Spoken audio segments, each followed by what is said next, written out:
အခုကြည့်နေတဲ့လူတွေထဲမှာအင်္ဂါနဲ့ပုဒ်တို့အတွဲလေးတွေပါတယ်ဆိုရင်ဒီဗီဒီယိုကိုစောင့်ကြည့်ကြည့်ပေးပါအင်္ဂါနဲ့ပုဒ်တို့အတွဲလေးတွေဆိုတာက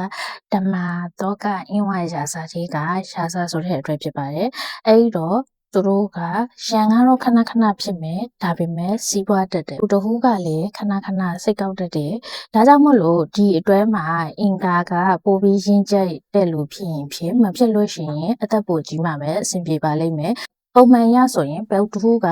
အရန်စိတ်ကောက်တတ်တယ်ငါကသဘောထားကြီးပေးနိုင်မှာအဆင်ပြေပါမယ်ဘာဖြစ်လို့လဲဆိုတော့အင်္ဂါရဲ့ပုံမှန်အခြေအနေက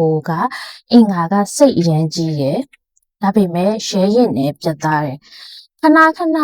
ပြတ်တော့မယ်လို့ရှမ်းဖြစ်တိုင်းပြောနေပေမဲ့တကယ်တမ်းပြတ်နိုင်လားဆိုရင်တော့မပြတ်နိုင်ပါဘူး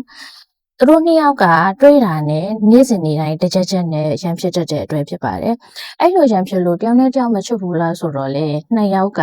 တောင်နဲ့တွက်လို့ပဲပေါ့။နှစ်ယောက်မတွေ့လို့ရှိရင်လိုက်ရှာတယ်တွေ့ရင်တော့မတည့်ကြတာဒီအတွဲပါ။ဒါပေမဲ့တယောက်နဲ့တယောက်တက်လဲအနုနာခံအလျှော့ပေးပြီးတော့အတွဲမယ်ဆိုလို့ရှိရင်တော့စီးပွားအရန်တက်တဲ့အတွဲဖြစ်ပါတယ်။ကျမပြောခဲ့တဲ့အထက်မှာနေတိုင်းရန်သက်နေကြတဲ့အင်္ဂါပုတ်ထိုးအတွဲလေးတွေပါတယ်ဆိုရင်